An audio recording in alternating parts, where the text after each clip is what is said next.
Good afternoon. My name is Jackie Corasani. I'm one of the organizers of PioPitch. This is our second program in the year. Well, who is here for the second time? Oh, good. So maybe you can tell us what PioPitch is all about. PioPitch, I would say, is about thinking about where there's gaps that we could fill as a society, right? So I think it's bigger than just essentially pitching a new business model or something like that. I would say it's much more about observing the world around us, questioning the world around us. What do we need? What could be valuable as a service, as a business, whatever it might be, and then coming here and discussing, how we can fill that gap. This afternoon we have two presenters, and presenters are going to be properly introduced. But we also have discussants, and I forgot to tell you last time what discussants are supposed to be doing. They are going to ask the first few questions, start the Q&A session, and offer the first few maybe pieces of advice, comments, feedback, whatever you want to call, to our presenters. And then from that point on, we turn it to all you people to kind of participate in a Q&A session. All right, I will turn it to Hillis to introduce our first presenter. So I know that one of her secrets of success is coffee. How many of you in here like coffee? Okay, well, Melanie Preston, our first presenter, and I both share that in common. We like coffee from Stoked. But it's a pleasure to be here today to present Melanie Preston from Preston's Beauty Academy. I didn't know that within 7 years, she has been the founder of Preston's Beauty Academy, Melanie's Design Specialist 1 and 2, and the Rejuvenation Laser and Skin Center in Vienna. The coffee is working. So I am really pleased that she's here today to share some of her ideas, to get some input. I will also say that her family has a history at Marietta College. She had 2 sons that attended Marietta, one of whom I was privileged to teach, so that was a joy. And I will conclude by saying, and as she comes up to our stage here, that the Career Center at Marietta College, and I know we have a lot of community members and students in the room, we believe that we are all self-employed. That's a good attitude to start off tonight. Melanie, go for it. So, as she said, my name is Melanie Preston, and I am owner and founder of Preston's Beauty Academy, Melanie's Design Specialist 1 and 2, one in Ohio, one in Vienna, West Virginia, and the Rejuvenation Laser Center, as it's also in the Melanie's 2 in Vienna, West Virginia. This is Preston's Beauty Academy. This is inside of our academy, and this is where we teach education. This is Melanie's 1, which is also in Marietta. And this is licensed cosmetologists, estheticians, and manicurists. This is Melanie's 2 in Vienna, West Virginia. It is much larger than the one in Marietta. And this is my PioPitch to you today. It's the Laser Center.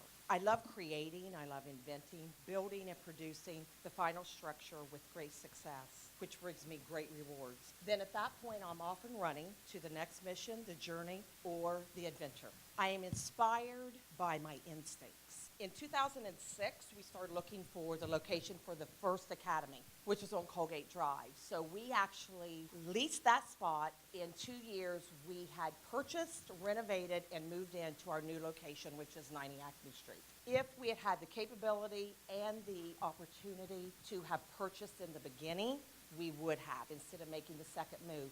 But we had to begin, and we had to start somewhere. After speaking to Chase Bank, and with Chase Bank and a bonding company, they believed in us. So within 2 years, actually, we opened up in 2007, February, and in October, November of the same year, I was already looking for a new piece of property. So we purchased, we renovated, and we moved in 2009. I am actually not licensed in any of this field. So I really had to work hard for about 1.5 years.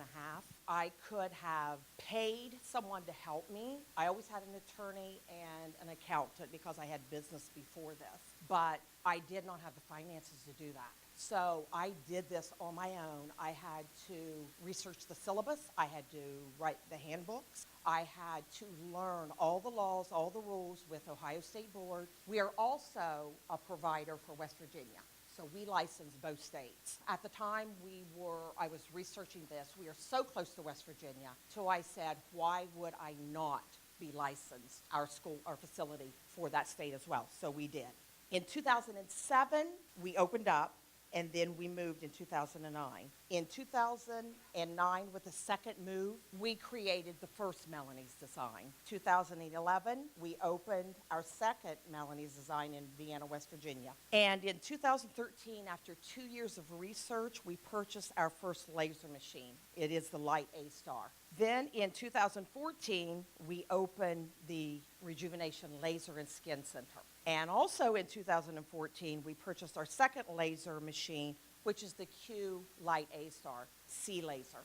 It is a tattoo removal machine, is what it is. I do have future plans. I already know what they are. Does anybody have any idea where or what you think and where I need to go with the Rejuvenation Laser Center with our laser machines?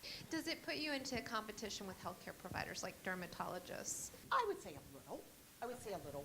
But the difference with what we do and the certification that we have to do that is I had a gal to come to us yesterday with vein removal. We do vein removal as well. But we do more of the surface vein removals. We don't get into the varicose veins or anything like that because that is more geared toward a medical field.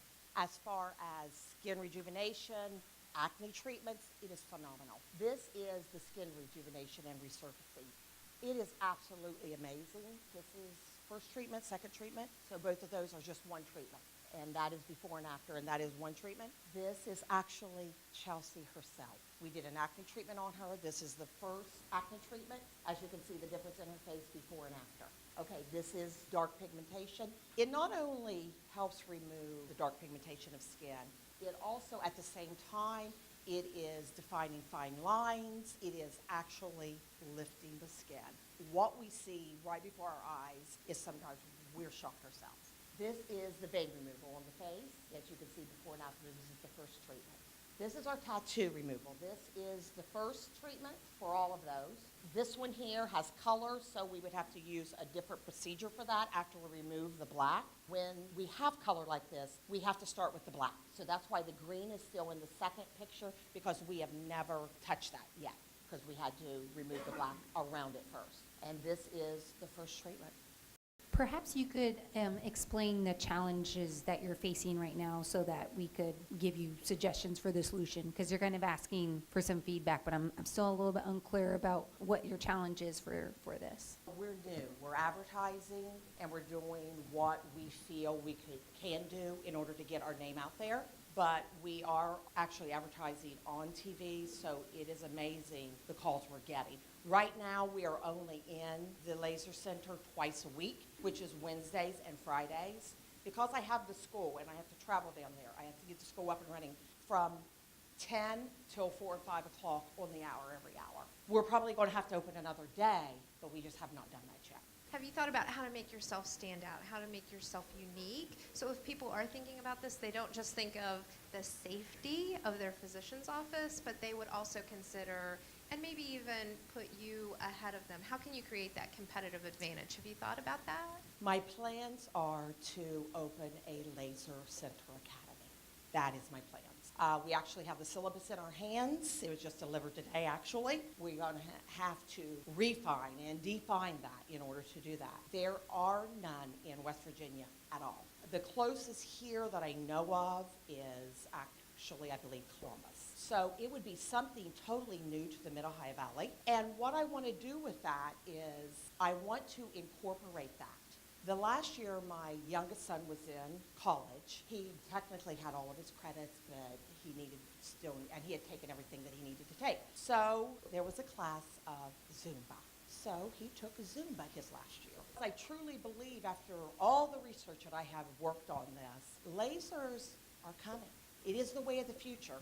And youth, I definitely want your advice and your opinions on this, because the lasers will definitely be in your world far before they were in mine. And that's where I want to take this. I've already been to people concerning this. Everything seems to be a go. And my instincts literally come from my gut. When you have something that you know, like a monkey on your back, you won't go anywhere. Don't let anybody tell you that you cannot, because you can. I worked for a utility company for 22 years. I left there, retired from there actually, left there, started another business, and then the academy came to me. And I let it go for a year, and then it came back to me. I never worked so hard to create it because I did it on my own. And by doing it on my own and not hiring anyone to do it for me, I know that education from A to Z. And it took me about a year and a half. Actually, I had the other business at the time. When I finished my handbook, it was 4 o'clock in the morning, and my husband got up and he was going to work, and he looked at me and he goes, "Have you been to bed?" And I had been to bed. But when I typed that last page, I literally cried because it was just like a burden had been lifted off my shoulders. So I'm just telling you, don't ever give up. Believe in what you believe in, and don't let anybody ever tell you you can't, because you can. We have a lot of students here, and in one of the courses that I teach here in business, I do talk to students a lot about the prospects of being an entrepreneur. Yeah. You know, the things that I think of in terms of what it takes to be an entrepreneur is someone with commitment, dedication, perseverance. I think the big question, and because it does take so much effort and commitment, is why do it? You mentioned great rewards. Could you elaborate on that a little bit? I went to meet with the gentleman at our salon in Vienna. He had never met me. I had never met him. And we were standing there talking, and we were looking around. He looked at me, and he goes, "You literally get a high off this, don't you?" And I go, "Yes, I do." And I think the reason I have created what I've created is because once I've got that up and running, I'm ready for the next move. I'm ready for the next adventure. I'm ready. And I tell my students at school, I get a high off business, so I don't need anything else to give me that high. I get a natural high off of it. I literally get a natural high. And I'm ready for this. I'm ready to make this move. I am ready to connect. I am ready to incorporate whatever needs to be done. You said you worked you told me privately, I guess as an accountant or? I worked at the gas company for 20 years, and that's what I did was accounting. Right. And then shifting toward this new field that you had no license, no nothing, and then didn't you worry about failing, about finances? No. When it comes to business, I just look at my coworkers here and I tell them, when it comes to business and moving on a business, I have no fear of that. My personal, it's a whole different ballgame. Whole different ballgame. But when it comes to the business world, no. I am so ready to move. When we went from February to October and November, I was in my office at the first school, and everyone was gone about 6 o'clock. It came to me to buy. So I called the bank, and I get my banker on the phone, and I go, "Chris," "I'm ready to buy." And he gets a gentleman, a loan officer, on the phone with me, and they say on the phone, they look at me, and they go, "Well, where are you going to get the money?" I go, You're the bank. That's why I'm calling." And that's exactly what happened. Actually, the first year, and I had to chuckle about this too, when we went in to purchase, of course, we had our income tax information. Of course, they needed all of that. And Laura Hall, she looked at me and she goes, "Do you realize you had a profit the first year?" I didn't. I did not. My accountant takes care of that, so I just didn't. If we'd have been failing, I'm sure she'd have told me. And she told me how much it was. She must have seen the look on my face, and she goes, "Aren't you proud of that?" And I go, "No, I'm not. No, I'm not proud of that." And I go, "I expected more." So she goes, "Melanie, businesses has only been open for 10, 11 months. She goes, "They may profit 3 to 5 years from now, they don't profit. We have profited every year." That's why I can move forward. That's why I don't waste. Do not waste. I'm just telling you. I've been there, believe me, and I did waste. As you're growing, you only have a certain amount of hours in the day, no matter how much you care about this business. And so there's management complexities with that. And I'm wondering what you've thought about with those as you continue to expand your business. And along with that, do you think that you have the potential managers that you could hire or potential employees that you could hire in this area that have the skill set? Or have you thought about having to go outside of this area as your business grows to get some of those employees that you'll need? I have a party that I do want that's out of town. We have been talking for 2 years now. I also have a party in town that we've been talking since last year. And as of right now, I have a total of 6 instructors with my facility that have been with me since day one we opened. And then now my son is on board. I'm always at least 3, 6, 9 months ahead in business in my mind. There's times I literally sleep a pencil and paper under my pillow, because if I wake up in the middle of the night and I think about what needs to be done the next day, I write it so I can go back to sleep. Because if I don't write it, I will not go back to sleep, because I'm afraid I'm going to forget what needs to be done the next day. I wish my mind would shut down. It doesn't shut down. Sometimes my body does, but my mind doesn't. Okay, so you're saying that you're working on the syllabus to teach the laser? That's correct. Okay, so like there's no one that like knows how to do it right now? Well, like knows how to, but hasn't been taught yet? You mean student-wise? Right, correct. That is correct. Okay, so I mean like just coming from like youth to set you out from like dermatologists and stuff. Yes. That's what I would want to see. Like I wouldn't trust just anyone doing my laser. So I mean you're already a step ahead, but that's what I would want as a youth.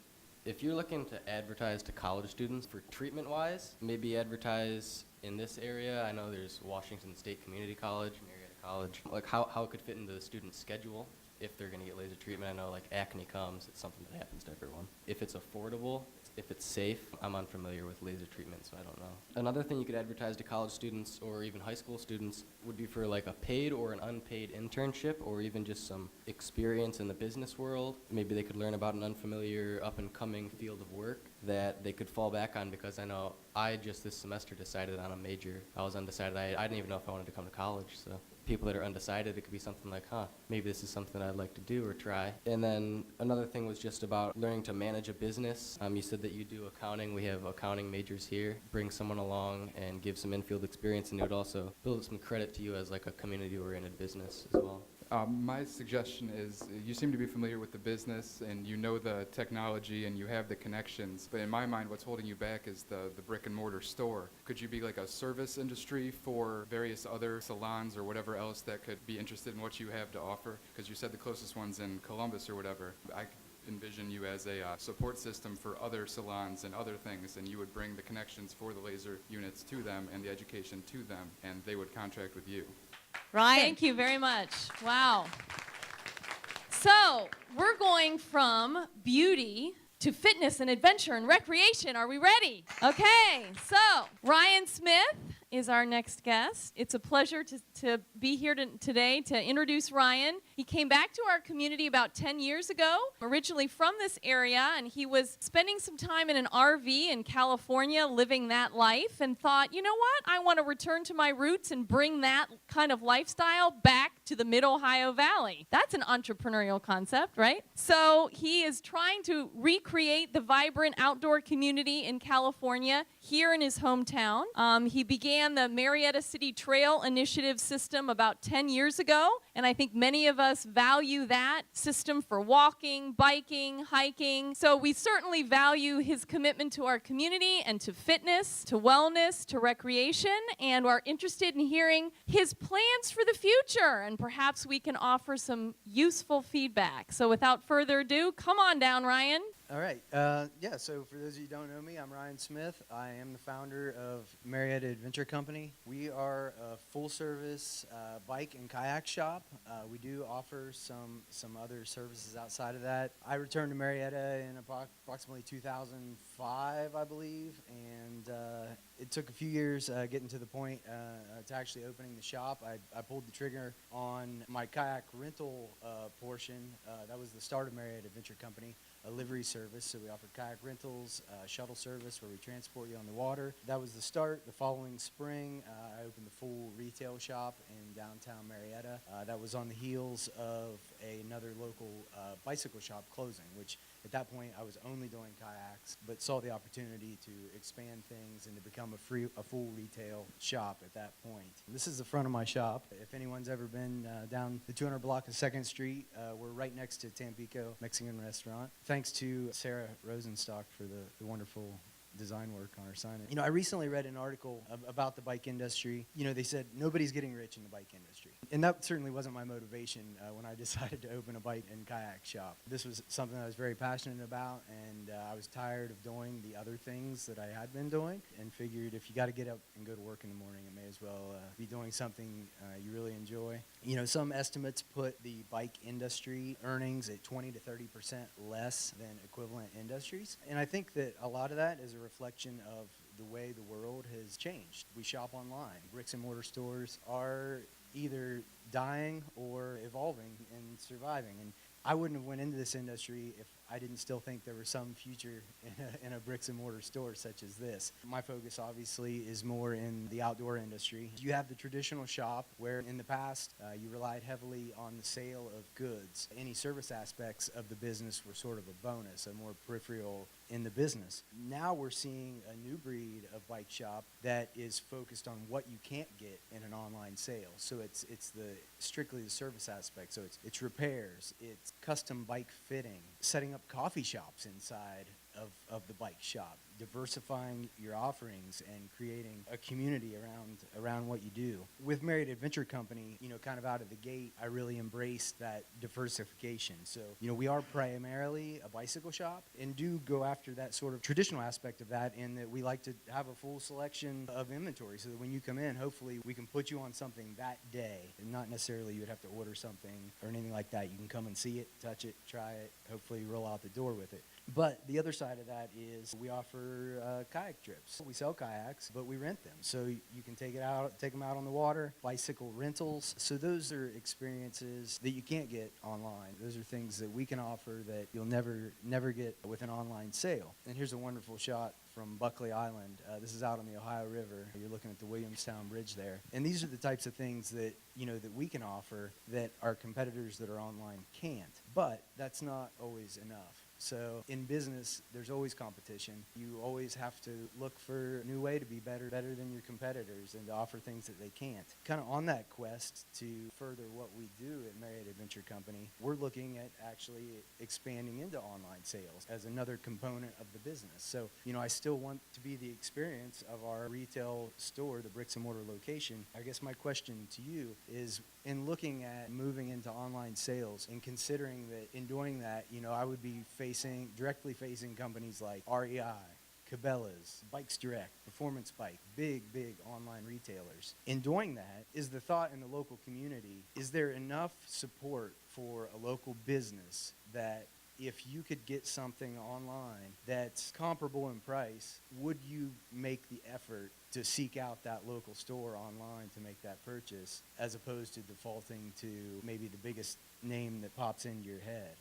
And so I think if you made it clear online that you can still get that same support and that same community feel by buying it online, people would be willing to do it. So really advertising and pushing that service orientation, because people can buy bikes anywhere and people can buy anything online, but people want that community feel and that service, really the service experience.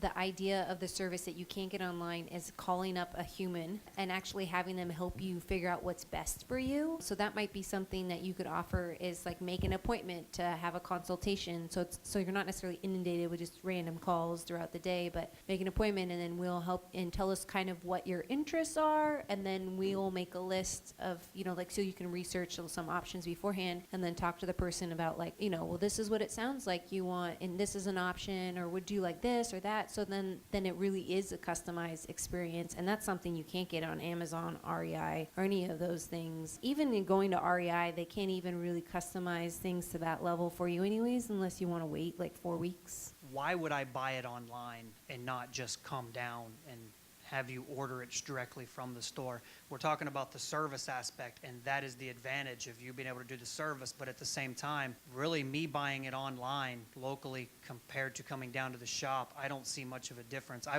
would think the online portion would be the non-local people. That would be the advantage for them. So where would the advantage be held for the local community there?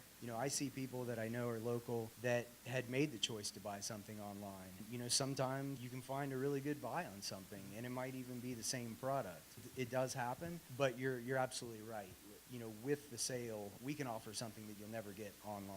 It's definitely something that's lacking, but if it's just simply not in their budget, they will make that compromise at the expense of supporting local business. And then I know I'm talking to somebody face to face. I know where the service is at. I know where all of that stands. So to me, locally, I think I would much rather come down to the shop if it was the same shopping online and at the store. It'd be really easy. I'm already on the computer to buy something. If I could order this and it's going to show up on my doorstep tomorrow, if I could offer that as well, and it's like, hey, I really would like to do business locally, this is so easy. I mean, that's kind of my vision. And then we still can offer the follow-up service, but you get the convenience of delivery to your door.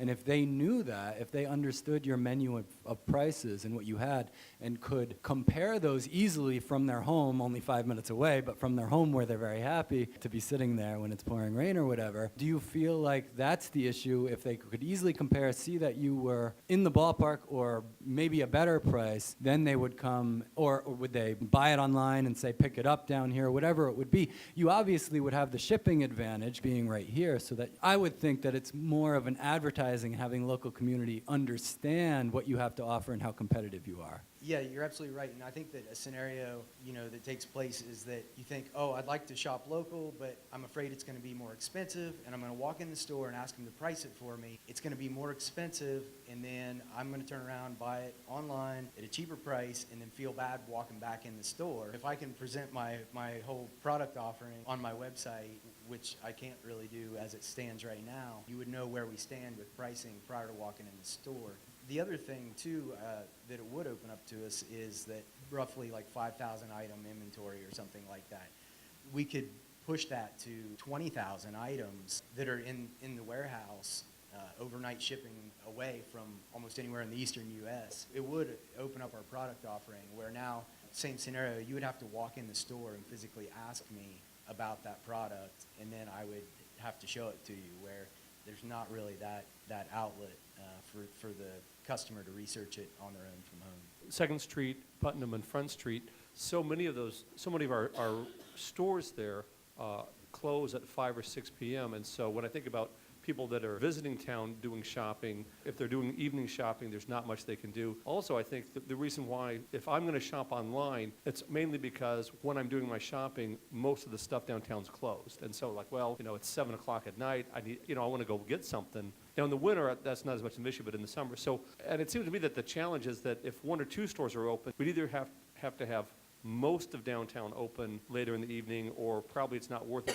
for just a few people to be open late. And I don't know if Marietta Main Street's looking at doing things like that, but is that something as a downtown retailer that you think is going to change, or is that sort of why you're going to online, because you're missing those shoppers that are shopping when most downtown retail is closed? What we hear from merchants is that's why we come to downtown Marietta and don't go to the mall, is because we want to do our own thing. We want to set our own business hours, which I don't always agree with the logic on some of that. The other is distinguishing between hobby businesses and people that are really trying to make a go of it with a little more serious business model. So we're able to do later hours on the weekends, Friday and Saturday nights. And that's just because, we have some restaurants that are open late, and we do have foot traffic on the block, and it is an opportunity to capture some of that. But as a whole, and I think bringing everyone on board with expanded hours downtown, I think it'll be more of a matter of sort of slowly building critical mass in that direction.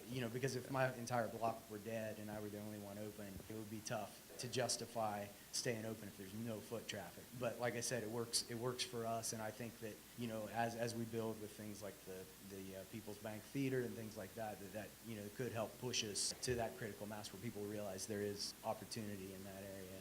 And I've actually been to your store before. I see that people go there because you have those bikes which are very kind of more expensive than we can usually get from the online shop. And I'm wondering if we can maybe a little bit customize the stuff, because people go there because people are from the biking club or whatever, and they go there, they want their personality to be built in their product. It's just hard for a local business to compete with, that's just my thought, to compete with those huge online competitors, which they can lower their distribution cost, they can do more advertising than you can do. They have their brand built there, which you cannot compete with them. But if you can make these things more personal, like just like you said, it's something they cannot offer. Like I go to Walmart, but they cannot buy stuff which I can see me myself in it. But I think that's something you can do to make something more custom based.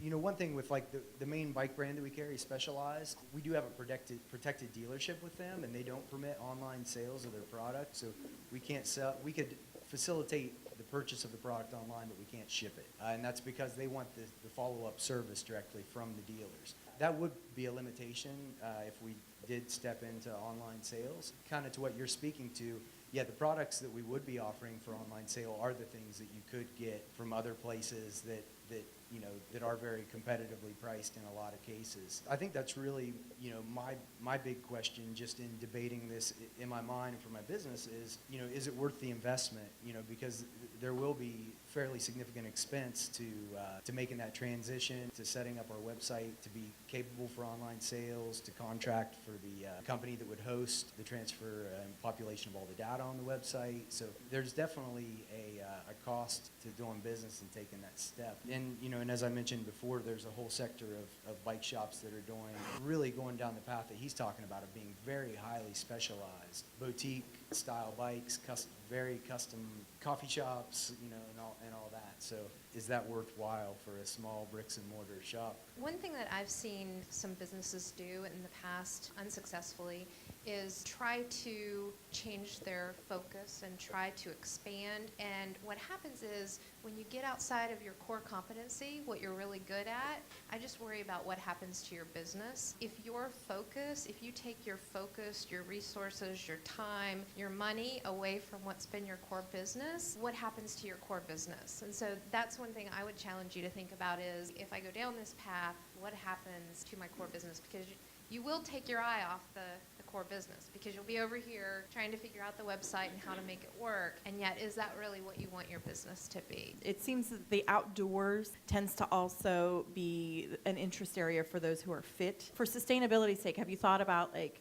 runners and as you know, we talk about the trail and things, have you considered options like that? Because, you know, I'm certainly not one of those people. I tend to run late, and that's about it. I don't understand it, but I don't judge it. But I hear people all the time who are like, I have to order my shoes online because there's nowhere around here that I can order good quality running shoes. So maybe even looking at other things like that where people can come in, and shoes are one of those things you want to try on. You want to have the bricks and mortar. But maybe that would be another adventure for you to consider, pun intended. You know, as you look at expanding into other areas where, you know, everybody can use tennis shoes during the winter. They can't get on a kayak quite as easily. So, I mean, has any of that kind of thing, you know, crossed your mind as an opportunity to keep things moving, you know, when the seasonal nature of some of the stuff you offer isn't year-round? All your square footage in your store is very valuable, and you have to utilize it as efficiently as possible. Our shop, if you've been in there, is jam-packed. But yeah, that's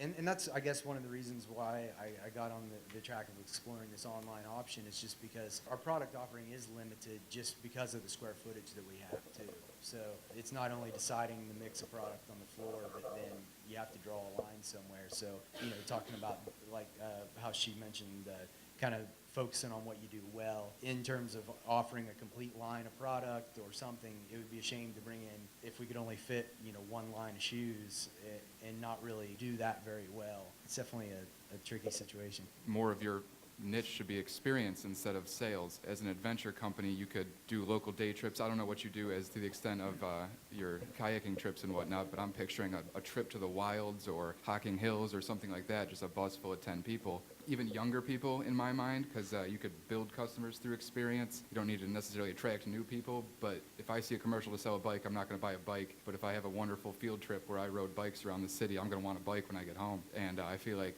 once somebody has that experience, wants to buy a bike from you, then they're going to get it serviced from you, and then they'll want a kayak and everything that goes along with that. What I would love to be able to do is with the downtown merchants, go online, because I'm a midnight shopper, see what you have, and then I know when I'm coming into your store what I'm going to be able to find on a lunch break or on a quick rush. So I do think that's positive. One time I bought a car that way. basically, when I bought the car, I just showed some interest on a website for a local dealer. They delivered the car to me and wanted me to test drive it, and I bought it. So it works, and it's going to open up your audience, and make you so mobile. So I'm excited for you for that. And one of the things I guess I would say as an online shopper and somebody that shops online is, I may stumble just through Google to Marietta Adventure. And what happens is when I make that purchase, what drives me back is the follow-up that I might get. So I encourage you as you're working through this, I get emails. The ones that I buy from again are the ones that I'll get an email that tells me where my merchandise is. If I ordered yesterday, it's coming tomorrow and this is where it is.